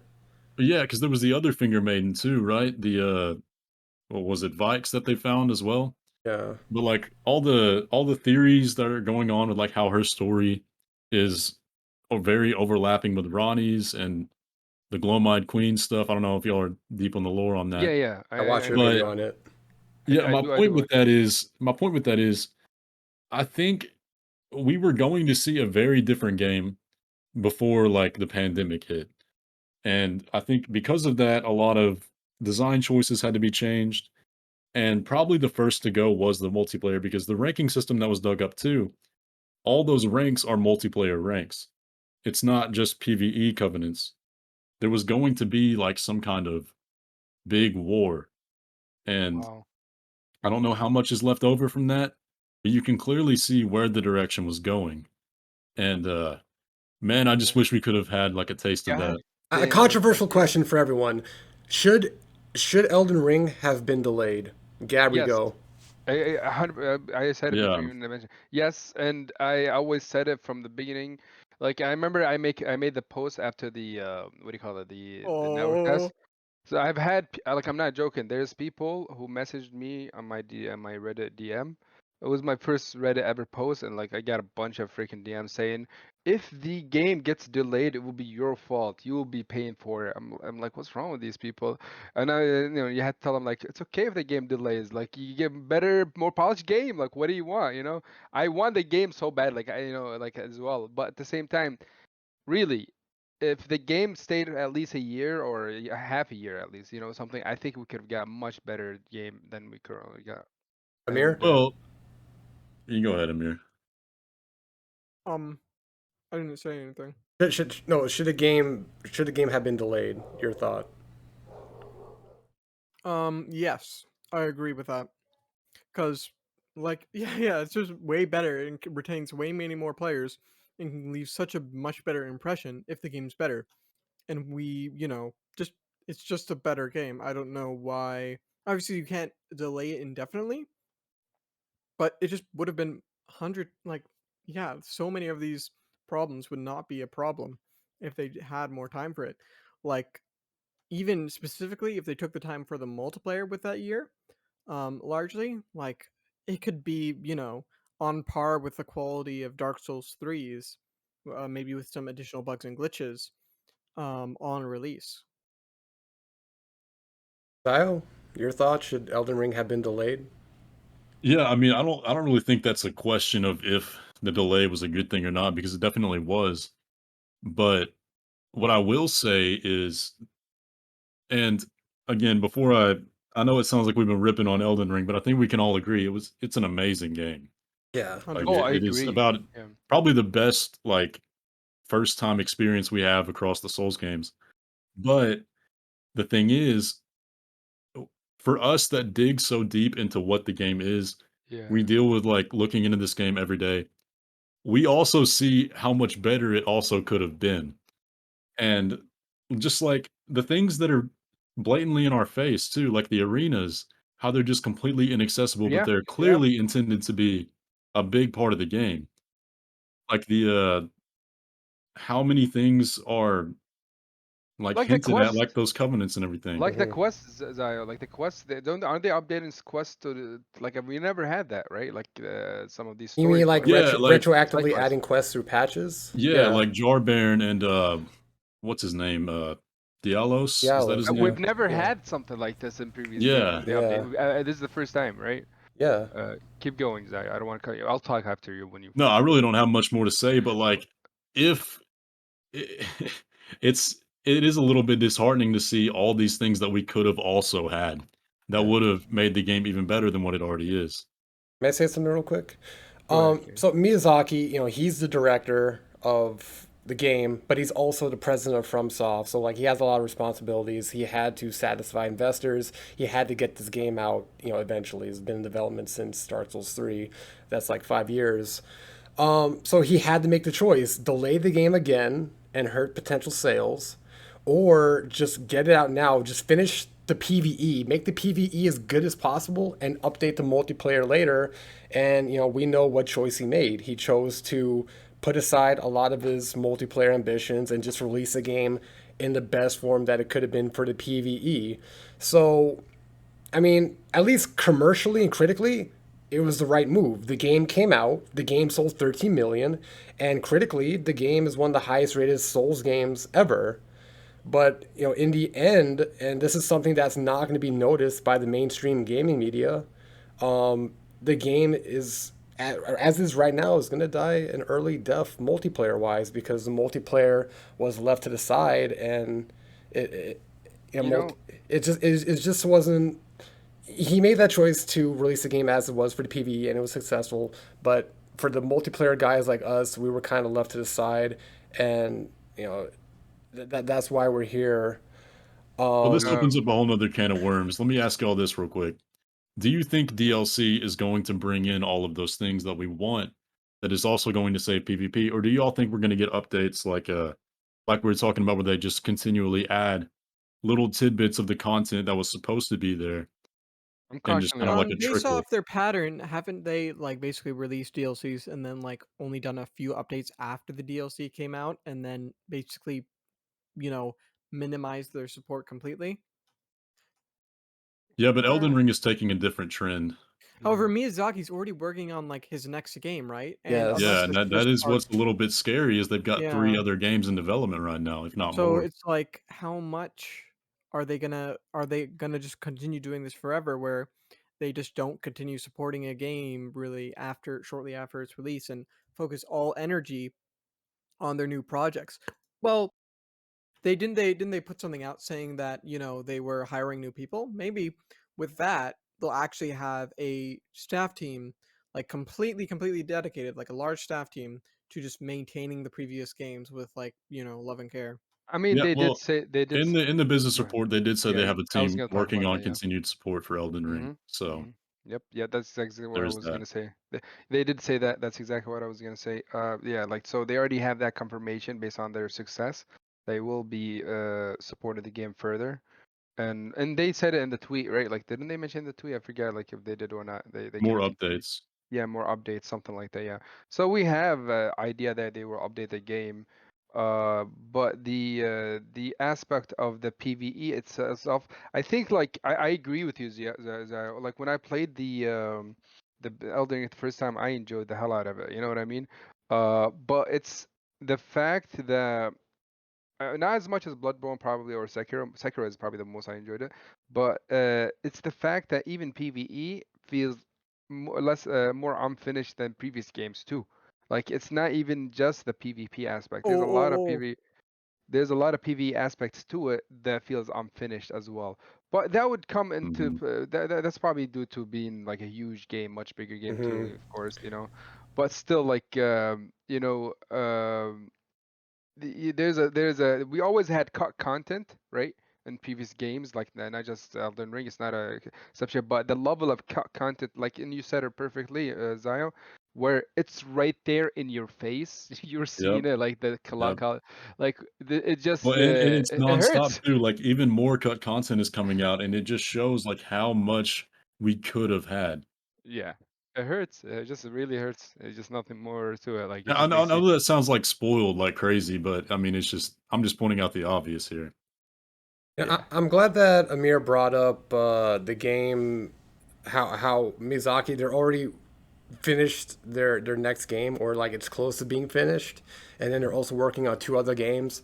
So like we want Elden Ring to be treated like a live service where it's constantly being updated, but right now that's just an unrealistic expectation of FromSoft, because Miyazaki, he's trying to put out as many games as possible, and he doesn't want his games to be like the Battlefields or Call of Duties where it's live service. That's not the goal for Yeah. him. Yep. So we realistically, to me, we only have like 1 year or 2 years of support for Elden Ring, and then that's it. So we have to do our best to have this dialogue with FromSoft to help them make the game as good as possible before they end that support. And we know a DLC is Or coming. lower. We hope. Yeah, we hope at We least I mean, at here's the least two thing too, years. I Could just be a made a year. video about this. We Yeah, don't have hardly any evidence for a DLC, and it Yeah, does just scare me based on it's quite a bit. patterns. it's more Yeah, precedent and the sales like that. right, and the thing Yeah. is too, the reason we care about PvP being fixed so much too, for those that are kinda unfamiliar, is it could be another decade before we get another game that has PvP at all. Yep. Because Yep. we have Armored Core is probably gonna be the next game, and then we don't know what's coming after that, but it's clearly not gonna be another Souls game based off what they were saying in the press conferences, because they don't plan on it really seemed like they're not planning on another Elden Ring. And Yeah. and like, That's with definitely a DLC good too, point. That's definitely a good point, Zio. Sorry, yeah, like that's why we care so much, is because we don't know how long it's gonna be before we get this again. yeah. Well, Dark Souls 3 came out like what, 2006? 2016, sorry, 2016, and Yeah. then 7 years later, we don't want to be in that position where we get a much worse PvP system. We already burnt out of Dark Souls 3, like playing it all this years, and now Elden Ring is not delivering in the aspect of PvP, and we already dried out from the previous games. What do you do now? Like, you just gotta move on with your life. What can you do? Well, I mean, because this game is published by Bandai Namco and we know the precedent they set with Dark Souls, I think another Elden Ring is possible because Bandai Namco will want to will it. Um, Going back to covenants real quick before we move on, what are some covenants you guys would like to see for this game in Oh, we future have a lot of updates? ideas. Oh, ho, ho, Because like ho. Yeah. for me personally, I want them to really flesh out the recusants and the bloody fingers because like the groundwork is pretty much already there. They just have to do some finishing touches, and they can make those two Yes. quest lines like fleshed out covenants. They can do that. They can maybe flesh out the hunters. Like just take what's already there and just flesh it out. Put in those ranks, and we'll at least have like something that can function as a system to keep people coming back to multiplayer years after support ends. Amir, what would you like to see personally? So I just actually had a really good idea during this call. But I'm gonna say it like after I explain the idea we already had. So one of the covenants we are suggesting is basically a you know um, legacy dungeon covenants, right? Where basically they could do it as easily as just putting the covenant item findable in the area, and then you just put it on or activate it, sort of like the blue cipher ring, and then you're suddenly defending the area of those um, of those legacy dungeons as like a defender of it, like with the title and all, like previous games have had. But one idea I had to incentivize things was like some games had requirements and weird conditions for the covenants, such as like faith requirements and stuff like that. And the problem with that is that it makes a barrier to entry that is deterring, and it will just make the percentage of players who participate go down. But one thing we could do to make it more in spirit of the actual covenant they're participating in is making it so if you use the like weapons or skills or spells of that particular area, what the enemies in that area are using, kind of, you can get like a 5%, 10% damage boost while acting as a member of the covenant, right? So people, defending Lindell would be encouraged to use like the holy incantations and stuff like that because they'll get extra benefits from them. Or people defending what is it, Ray Lucaria with mage spells and stuff like that. It's a really good That's Um, idea. actually that's Like actually a great idea, actually. an invasion covenant for Lionel would be just like Pontiff. No, no, I like the idea of increasing like the effects of certain, school of fighting or whatever, like magic or in the comic. That's a Stormveil what? skills. Yeah, Oh, yeah, let that's me let actually me ask great. y'all this too. Do y'all remember from pre-release when they were making a big point of what school of magic you're gonna go into? Do y'all remember Yes, that? yes, I remember That that. was a I big watched your thing they were video. It pushing was a long you. This time would ago. reinforce it a lot. Yeah, and it sounded like that was what was supposed to happen too. It was like they kept saying choose your master for your Oh, magic. you're right, And like because Yeah. and the Right now it's groundwork is there in fighters. the talismans. Yeah. yeah, so that Wow, was okay. clearly supposed to be some kind of faction system. Yeah, yeah, yeah. I remember that being talked a lot. But another great idea that we have, so the dark blue, the blade of the dark moon of from Dark Souls 1, that's a great idea. Obviously, everybody can vouch that is a great. But then unique one that we have, it's not really a unique one, but we improve it, is the Mound Maker of Dark Souls 3, but improved. And let me explain. And that would be called like the Frenzied Flame Covenant or something like that. Yeah. Festering finger, I think, is the name. Let me Festering finger. Ooh. wait. Let me just find Whatever, the like. exact name in our doc. We already have Heard ideas. pestering finger a couple times. So basically, it's a co-op person that you summon to your world, and they can suddenly turn on you. Yeah, yeah. Let me just read it out. It's Let me just read it out. but Where is the go ahead. covenant name? It's in the Covenant area, but yeah. Here, let me. You want to go ahead, Amir? Did you find it, or I are you found it. I found it. So go ahead? frenzied furled finger, and what is it? There's like another name, like festering fingerprint Vike or something like that. Is like we could take that title as well. Being summoned using a sign created with this item would have a player act as a cooperative phantom, but with the slight risk of the phantom being able to accidentally or intentionally attack them. I'm guessing this means host. I gotta reword that. The summon would be incentivized to help the host defeat the area boss and defeat invaders, but if they choose to at any time, they could attempt to betray the host by killing them or their phantoms, even though they would get no reward or would even be punished for it if you take our suggestion of the indictment Indictment. system from Dark Souls 1, or even deactivating their current Great Rune. However, players would avoid summoning these phantoms if they had other choices, so we have a couple other ideas of on how certain circumstances hosts may be encouraged to utilize them. No summoning cooldown. We suggested earlier that cooperative phantoms and hunters triggering a summoning cooldown when killed, kicked, or disconnecting while an invader is present, in order to put somewhat of a limit on hosts' ability to repeatedly replace defeated friendly phantoms. However, if frenzy fingers have no cooldown, hosts may utilize them despite the risk to get emergency support against the present invader or PvE.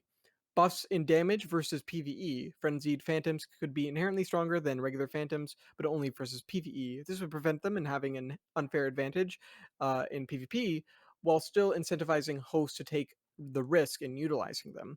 If possible, frenzy signs can be the only kind of sign visible during boss fights, allowing hosts who are desperate for backup to take the risk of either getting killed or getting saved. And then there's also the inherent case of the phantoms for players who wish to intentionally lure invaders in for a 2v2 fight with the taunter's tongue. Since the frenzied phantoms can accidentally attack the host just like the invaders can attack each other. This allows players who want fair 2v2 fights to get them. In a Yeah. form, this covenant would serve to add the role-playing aspect of the serve to add to the role-playing aspect of this game, while still incentivizing players participating in this covenant to primarily play cooperatively unless they would see it would fit their role to act treacherously, even with the punishment involved. You know what The that the reminds me of? It reminds me of the covenants from Bloodborne. How if you summon a hunter into your world, there's a 50% chance they can be pulled in as a hostile. That's what it reminds me of. But it's also like a mix of the Mound Makers. So like you have a summon sign that's like a regular summon sign, but there's a chance that they could be summoned in as a hostile. But the game doesn't really tell you that. I think that's a really interesting idea. No, it wasn't. It didn't. So the way it works is like this. There's going to be a limitation to the phantoms that you summon. Sorry, give me a sec. To the phantoms you summon, because apparently one of the issues, obviously one of the issues in PvP is how gankers can summon phantoms over and over without any cooldown, right? The regular phantoms will have certain cooldowns to prevent that Yeah, issue. Dark Souls 1, Dark Souls 3 already had that, but it didn't do it right. But the way we suggested is to have a phantom slot cooldown. So this way, that one slot is gonna be after the phantom dies, will not be available until like a certain amount of time. So to prevent this keep summoning over and over without any issues. But then with this, what this does, this type of the Mount Maker Phantom would have no cooldown. Will be able to summon it regardless. It would have no issues in terms of cooldown, right? So it would be preferable to summon. It would be for the host to risk summoning them because they need help, even during a boss fight. Even during a boss fight, they can see a sign over there in the middle of the boss fight. Should I summon them or not? But the risk is they might get hit by the enemy, right? But if they help them, the idea is the mind maker is this mind maker will be incentivized to help the host instead of killing them. So to prevent like grieving and all that. yeah, and my favorite part of it is just how it goes in line with, like the frenzied flame. If it's a follower of the frenzied flame, like the frenzied flame literally destroys everything. So like when you have this phantom in, like they're corrupted by the frenzied flame and they can ally with you, but that inherent frenzied flame influence might just make them destroy you. And so like there's an incentive to help or hurt the host. Yeah, No, most of the time help. there's no incentive to hurt. It's actually it's worse to hurt the host. And hurting the host makes basically deactivates you from a greater win, or and also indict you, which is gonna make you a target for invaders to invade you all the time, like that kind of thing. Which Our is Dark another Moon idea. Hunter idea. Yeah, you see what I Okay. mean? Okay.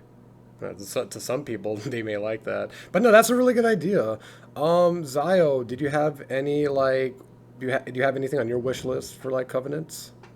Yeah, well, I mean, one major aspect of the multiplayer that's missing in Elden Ring is a designated invasion area. So, like, Pontiff, Forest Hunters, the Swamp in Dark Souls 3. There's nothing like that in Elden Ring, and that was a big part of like we were talking about at the beginning, of getting players acclimated to being invaded. There's I mean, I wish so bad there was an area like that.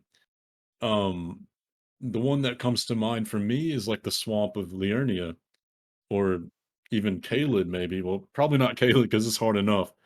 But the Liurnia Swamp feels like a perfect area to run into other players. And Well, mhm. If you notice, Zio, like a lot of those areas have territorial covenants, right? So I would yeah, say, like, by giving us the territorial covenants, it will with it give you these area specific that are like PvP specific areas. You know what I mean? mhm. So it's just like a two birds with one stone kind of thing. If they give Yeah, us, Carry a Manor, another one too. That would make sense from a lore perspective as well. Like if you join into Ronnie's service, like most people yeah, did, yeah. you could Hmm. also have the option to go and invade people coming into Carry a Manor for the first Yeah, time. part of her quest line, she literally could give you like the blue cipher ring equivalent that summons you to defend the manor, and your Yeah. fandom color could be the same as those like knights that appear to stalk you. Yeah, Hey, yeah. Mhm. you guys just made me remember something. Fia's quest line, the champions of Fia. Those phantoms that you fight, they're actually other players' character, not the player Yep. themselves, but They were you fight your supposed to. characters. They But were going to what is it? What is it? People have data mined, and they found that there was going to be something that would upload your character data to like Yeah, include well, you as that's part of not that how it quest already so line. how it is. works That's is not how it works now. when you let her hug you, it uploads it then. Oh, so you're Oh, fighting Yeah. yourself And potentially. so when you hug her, it uploads your character data. And Uh-huh. then that character data is put into the pool whenever you go into Deep Root Depths for the first time. So Wow. until you go into Deep Root Depths, then your player doesn't actually go and fight somebody else. But if you do her quest and then you go in there, that's when it uploads. oh, Okay. okay. Thanks But for where I was going clarifying. with But it's Yeah. that, they still all could have disconnected, made right? that player based. Like you fight another player, just like with the Demon Yep. Souls player boss. They could have done that with Oh, that wow, character. yeah. So that was a missed opportunity there. Yeah, and I agree. I agree. What about that jar, the big jar that you get the arsenal big Oh, Mhm. you know what I'm yeah. talking about? Where you Yeah, no, have to like yeah. Yeah. defeat these There's phantoms. no Same thing. lore reason for him Like being there. I think it's a Colosseum has Yeah. to do with the Colosseums. Yeah, But that seems like a huge cut opportunity there. because like he has three NPCs that you have to defeat in order to get the arsenal, the big jar arsenal. I forget what's it called. But yeah, like don't you have to beat three these Yeah. phantoms in the ground to summon them? Like that's straight up PvP. I'm pretty, you can see like that's probably was gonna be a covenant as well. Yeah, So Well, that's yeah. another example of acclimating the player. So before they can enter into the PvP arena, they have to kill the phantoms. Yeah. It gets them used to what it's going to be like. yes, that's a Yeah. beautiful example. Like it seems like Miyazaki, he wanted to do more with the multiplayer, but because of time constraints, he just had to make it the way it was. Like with the jar, fighting those fake players and fighting the fake players with Fia, like that was his way of like including multiplayer without actually finishing it. But if he And had more time, he would have made those features more multiplayer based. Go ahead, Yeah, well, Amir. didn't he say those were his favorite kind of boss fights too? Yeah, Yeah, yeah, yeah, he he that's said what I did. was that. gonna get to. Go ahead, Amir. What is it like? We don't know what individual multiplayer features like Miyazaki was responsible for or whatever, but like, what is it from interviews and whatever, especially like on Bloodborne and on Dark Souls, I don't know, Demon Souls. Like he said a lot about a lot of his multiplayer suggestions and ideas, and yes, even the PvP ones, like the what is it? What was the boss called in Old Monk. In Demon Souls? Old Monk, The yeah. old monk. Like, and what is it? A lot of he even said like a lot of ideas. Like a lot of people were like, like had trouble getting used to it because how like complex and what is it like how much he tried to integrate it with like the PVE of the game, right? Because like a lot of DS1 ideas, like they were famously, what is it, kind of confusing, but players love them for their integration with the game. I Yes. think he said, and I could be wrong, but I think in an interview he did say his favorite boss in Demon Souls was the Old Monk, which is a Mhm. PvP boss. He Like, also he also did say stuff like how when he was interviewed about the PvP, he was saying, what's your thoughts?" He said he literally just said it himself for Dark Souls 1. That was Dark Souls.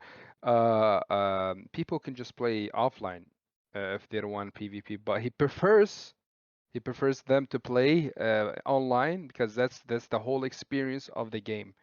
I think that was for Dark Souls 1. Amir showed me that one. Remember that one, Amir? Yeah, I think something like that. Yeah, like what is it? Like you just said, you're missing out a lot. Yeah, he literally said if people are, what do you think of the PvP and all that? He's like, it's a great it's an addition to, and it completes the game for him. It's the whole game includes it, something like that. And that people, if they don't want it, they can just play offline. But if he prefers people to play online because that's how they get the full experience. Like literally, Miyazaki said that himself. So just further shows like we're like what we're saying is exactly on point with what the Umbred what the one from South saying. Anyone else want to add on to that before we move on? Because if not, I want to talk about incentives to play multiplayer besides Covenants. Because in previous games like Dark Souls 2, we had the auras for phantoms. How like your aura can get like bigger, Hmm. sparklier. Like Dark Souls 2 had this, if you remember what I'm saying. Like red phantoms, they would become more sparklier, if that's even a word, and their aura Yeah, would yeah, look different depending on like how many multiplayer kills they get. So I would like to see that as an Yep. incentive for doing more multiplayer, like different cosmetics, basically adding cosmetic rewards into Elden Ring. I think would be a good way to incentivize multiplayer for the years past support. Yeah, and I mean, I bring this up in my videos from time to time about how a ranking system is only a positive, and I get so much flack for it, but people forget that all the Dark Souls games in the past had ranking systems. They just weren't super like they weren't that good besides Dark Souls 2. yeah. But Yep. like even Dark Souls 3 had a ranking system too, where you would get the like what The was it? gold orbs. Bronze, silver, and gold. Yeah, yeah. Yeah. I mean that was Yes. fun. It gave us a reason to play it. Yep, yep. I agree. And so honestly, just might get to out of the topic a little bit, but basically, doesn't it make Dark Souls 2 like the best game, right? Like Dark Souls 2 had so many ideas. The only thing about Hmm. it is the PvE aspect was a little bit lacking here and there. But in terms of like the innovative, creative ideas for multiplayer, if they would remake Dark Souls 3, 2, if they would remake a game, I want them to remake Dark Souls 2 because would that mean we get Dark Souls 2, all the mechanics of it, but with the improved like movement and you know what I mean, like Yeah. fluid aspect of fighting games of the newer games. So like imagine that. So yeah, but like you said, some incentives are definitely like the ranking system. Well, Uh, Gabri, besides covenants, what incentives would you like to see to for the incentivize mul players for for what multiplayer? incentive Yeah, to play multiplayer. to play multiplayer? Uh, I got honestly, some ideas if you don't. Here, I'll wait for you, Amir. Let's let Amir do it, and then let me just think about this a little. All right, go ahead. So yeah, like one thing that I've seen, especially from the co-op people, is what is it? Um, what is it? Yeah, so basically the co-op, if someone goes to, let's say, Lindell, if they go to Lindell, like, and they do their sign at the start of Lindell, they're not going to get a reward because the boss is just so far from that point, and yeah, they don't get the rune arc until they kill the boss. There's so much PVE. The time it takes you to get there, several enemies will probably be killed. What is it? Several like invaders you'll probably need to kill. So like, yeah, it's players have no incentive to do that.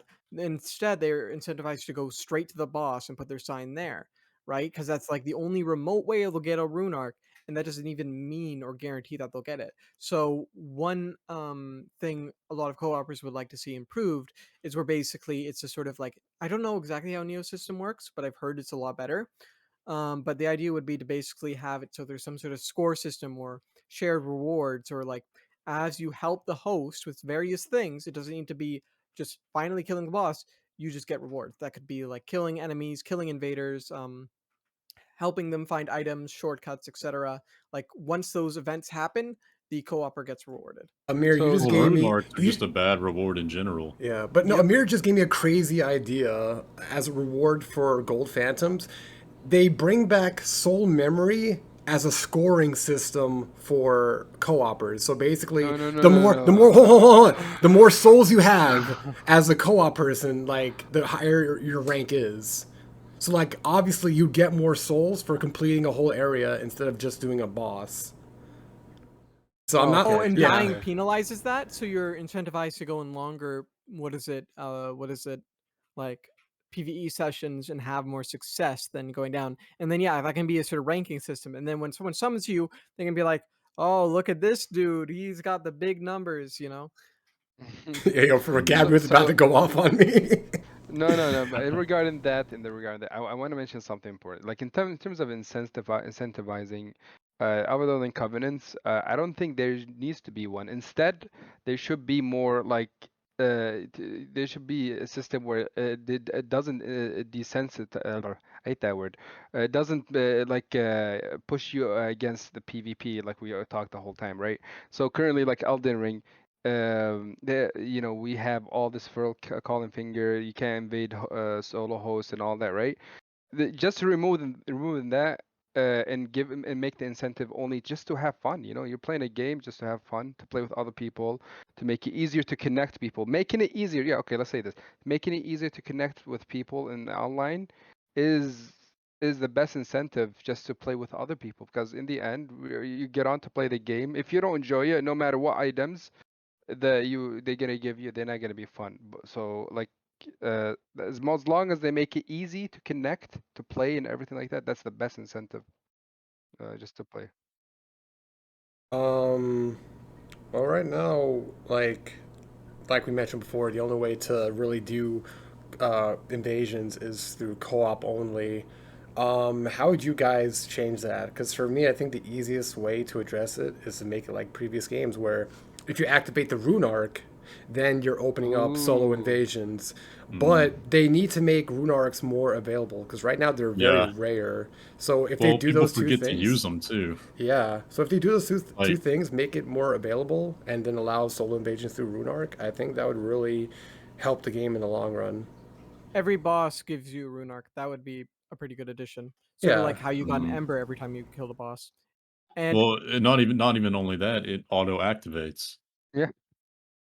But uh, It's funny how we don't want to talk too much about it, but yeah, that's exactly one of the best ideas to have to improve the multiplayer. Just so there's a few things that we can have that we think it could improve that. That's definitely one of the best way, the ruin arcs, and that would also help fix one of the issues of the game, which is the damage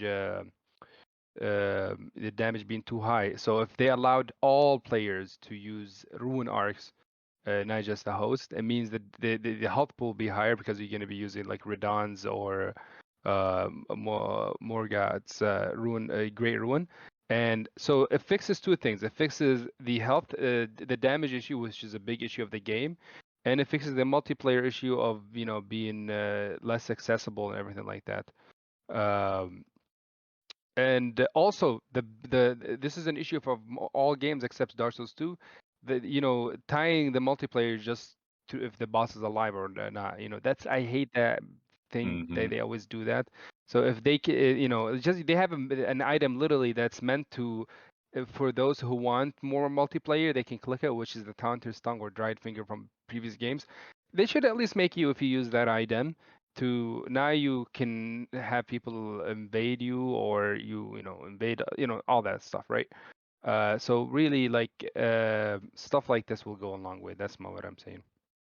that's actually one of the biggest talking points that we had last episode. A replacement for the system of having the boss alive to enable invasions, and we honestly we couldn't figure out like what to replace that with. So if anyone has Well, any ideas for like fixing that system, go what ahead, would share your say it again? thoughts. Say it again. Say it again. It's Sorry. like replacing the system of having the boss alive to enable invasions. That's the current You system right you now. don't need to replace it. So let me tell you. So you have it as it is, right?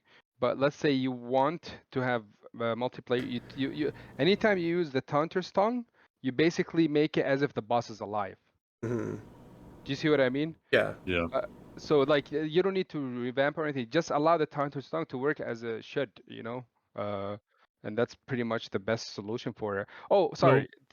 Go ahead, Yozio.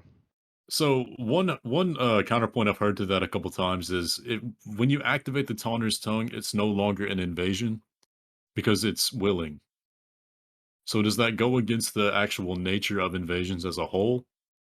Because then Well, wouldn't you just go duel? yeah, no, I agree. So look at it like this. So the solo host invasion will greatly increase activity by itself. And this is not just one solution. You need to have multiple solutions, and they add up together to give you a better activity. You know what I mean? So a combination of Rune Arts allowing solo host invasion, the the covenants, the boss being alive through Tanter's tongue, you know what I mean? Like all that is gonna improve activity. And it's not by itself. Don't look at it by itself, look at it as a collective thing, and I think that's just gonna improve the game overall. Um y- that's pretty much what I have on that. Like it's like what he's saying, or what I was saying. Like you're making invasions more willing. It's more like duels if you use the Tantra's tongue, but it also like it incentivizes more ganking. So that's why like what Gabri's saying, like that you have to do more than just that one thing. You have to Yeah. do something to disincentivize ganking. So like maybe not Oh yeah. giving souls for farming invaders. Like there's a lot that they would have to do, but I understand what Gabri's saying as far as trying to open up invasions more. Does anyone else have ideas for opening up the invasion system? I had one idea. I don't know. I didn't have it written down, but it's just like an idea. I was just thinking about it. So you know how Tanter's tongue works, like by if the boss is dead or alive, you get invaded no matter what, right? But what if the furl calling finger is now all the effect of it is always on, but then its purpose is repurposed to do something else, which is if the boss is dead and you use it, it allows co-opers to co-op now without getting invaded. Like maximum amount of players you can co-op. I know it defeats the purpose because the boss is dead or whatever, but like it allows players to just explore the world without any interruption. I don't know how you guys feel about that. What do you think? Mm, yeah, I'm not sure. I think what is it? The problem with allowing co-op in areas like they would have to change it to like a sort of score system, like I mentioned, because otherwise, like, why would you like if someone random just got summoned to when their boss is dead, then they would have no purpose, right? They would have no like immediate goal aside from PvP or just screwing around with the host. Yeah, I agree, but I was just thinking, I honestly, in the aspect of allowing co-op only, there is just no way to do it like in the way Soul system. I looked in every scenario, I just can't find it. Maybe I couldn't find, maybe there isn't, but personally, there's no way to make it only co-op only and make it and allow invasion, make co-op not invadable. You know what I mean? Make a Well, system that Yeah. if they're going to keep the system of co-op only for invasions, then they have to make co-op more open. I mean, that's another thing that we kind of discussed in the last Well, roundtable. having co-op only invasions is inevitably a bad thing because it yep. will always end with no more worlds to invade Yeah. and or an overabundance of invaders for a very small number of co-op worlds like we're seeing with Elden Ring right now. Even if they do make it more accessible, the bottom line is eventually they beat the game and then they just stop playing. So it has to be a way that it's always that either goes back to solo host invasions or incentivizes people with like a faction system that's always going on where you're constantly trying to battle for control of the world. I don't know if y'all ever played ESO, but they do it pretty well where it's like a ground war, but it also goes along with like what you do in your PvE. Oh, that's nice. Yeah. It's the Final Fantasy 14. I don't play MMOs. Final Fantasy 14 has something similar to that, if I remember correctly. Yeah, it Uh, sounds like a live service MMO type deal, but it does incentivize people to actually play multiplayer, It even does, after yeah. they beat the game. Mhm. Yeah, and you're right, and the groundwork for that is already there with the Hmm. recusants and the bloody fingers and the hunters. Like all that groundwork is already there. They just have to flesh it out more, and then we can have a story PVE related system for multiplayer where people will want to come I'm gonna back be and they will honest. want to, win fights for their respective faction. Go ahead, Gabri. I'm gonna be honest with you. Zio said it earlier, right? Like the best incentive in terms of incentive overall should be fun, but the best incentive from any multiplayer game, there should be always a ranking system. Yep. Like when you think about it, there's just no way out of it, right? Like otherwise you would have to put money in there or something like that, but nobody's gonna do that, right? But having a ranking system that shows everybody in the world, oh, this guy is number one PvP or this guy is number one who killed the boss co-op or who helped the boss, like what's that meme that came out recently? The one that killed Melana naked with the pot. I'm not familiar. What the heck? The meme with the dual katanas and a pot and Oh, Oh, let me the let me solo solo her. her. Yeah. Yeah. let me solo her. Yeah, like imagine that he killed her. Like apparently he killed her like 1,000 times or something like that, right? Like stuff like that, right? Like if for co-ops they can have their own. Oh, this person defeated that helped so many this many players. Like that. This is the best way. This is the best way. If you want Yeah, to and talk that's about not even a incentive, new there's nothing. thing to the Souls games either. Yep. Like we've Yeah. had that in the past. Yep. Okay, this would probably be a lot to implement, but could you imagine if, like, when you're summoning a player, there's just like a separate menu that lets you see messages players left about their interactions with them, like hosts? Like Oh a man. Yelp for phantoms. Yep. You know what? The And then there's groundwork for like, that be is there wary too. of cliffs or something because Oh they man, that'd traps. be nice. For gankers too, like they can have something like that too. Like this guy, he just killed so many invaders, He would have like a mark on him. He is an invader slayer, And then he could have everybody's gonna be scared of him when he's in the world or something like that. Maybe Uh, another thing too would, if we want people to be able to explore the world, or specifically, or just be able to be summoned in the first place in boss dead worlds, is just like another multiplayer item for, like, specifically, what is it, like, summons that are targeting invaders. Or maybe you could just do it like the frenzy finger one. yeah. Mhm. But overall, yeah, that's my incentive in terms of like the uh in terms of like incentive. My idea in terms of incentive, which is just give a rank system to everything, like co-opers, PvPers, arena invaders, just some kind of. That's the best way to do it. You There's know, nothing. yeah, I think you're right. Because, like, going back to previous games, from what I remember, one of the biggest reasons for me to come back to Dark Souls 1 was to play forest invasions and ranking up as a forest hunter. So, yeah, bringing back covenants and giving, like, a proper leaderboard and ranking system would probably be the best way to incentivize multiplayer in the years after support ends for Elden Ring. So we're gonna be wrapping up soon. Before we end, I just want to ask everyone a question. This episode's question is gonna be, if you can have any cosmetic reward for like covenants, like what would that cosmetic reward be? And it could be a serious question, or it could be a serious answer, or it could be a silly answer.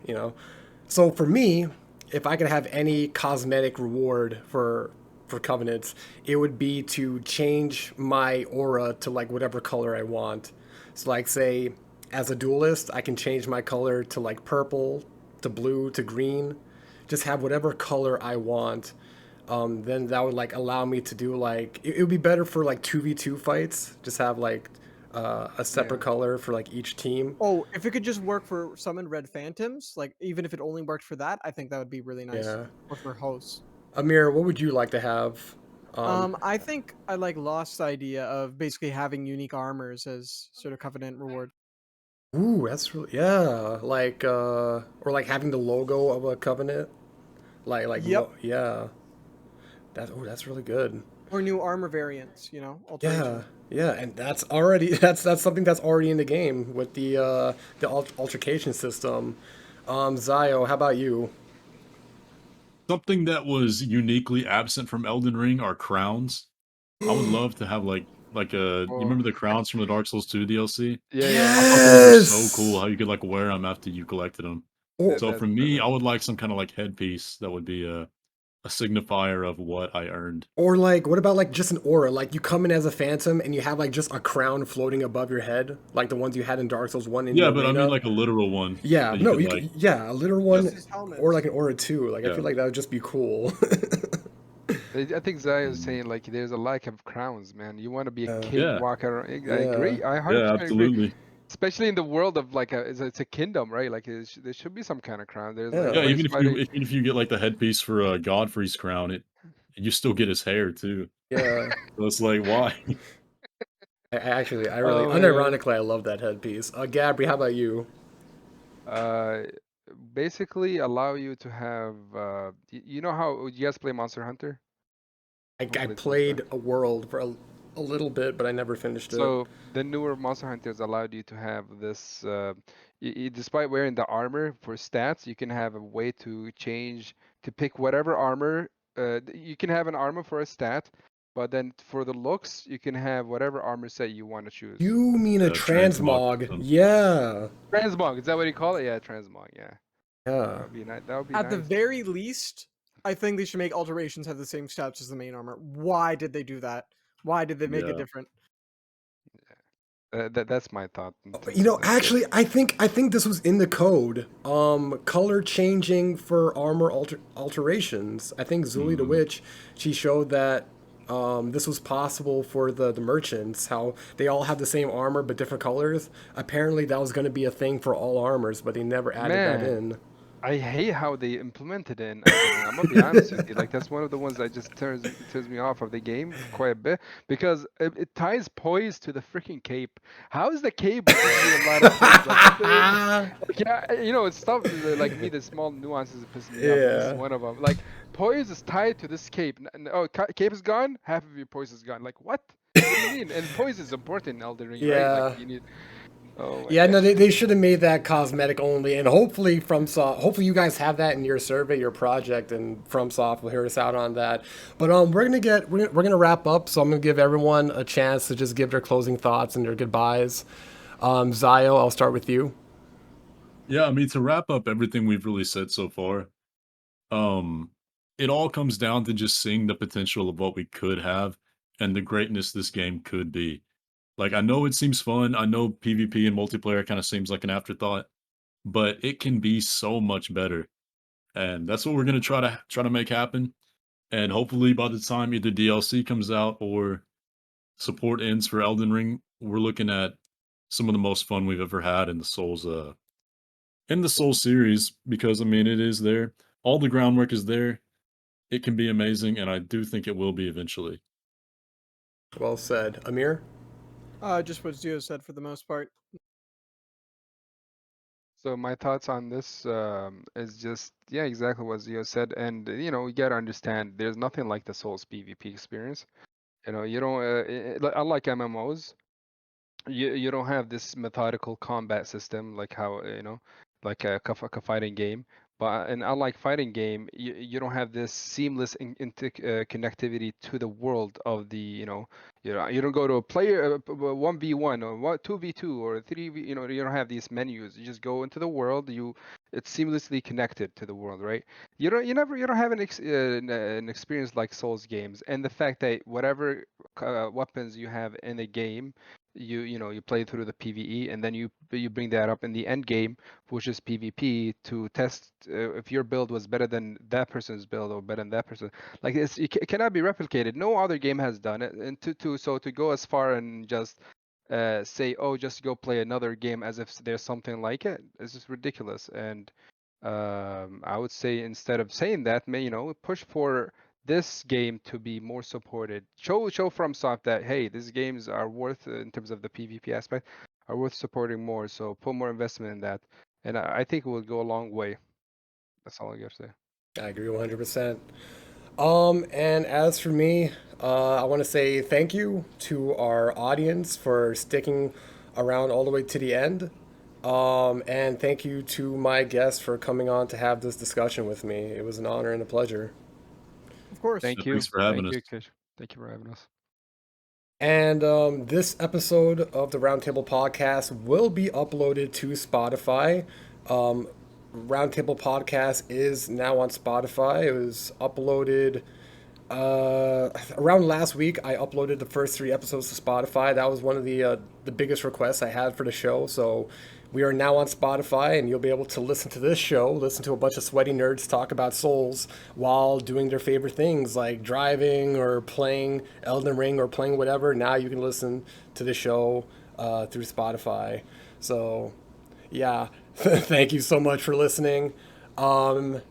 And remember to follow us. Follow me, Zio, Gabri, and Amir. We all have our different socials and channels. I will leave a link to everyone's channels in the description down below.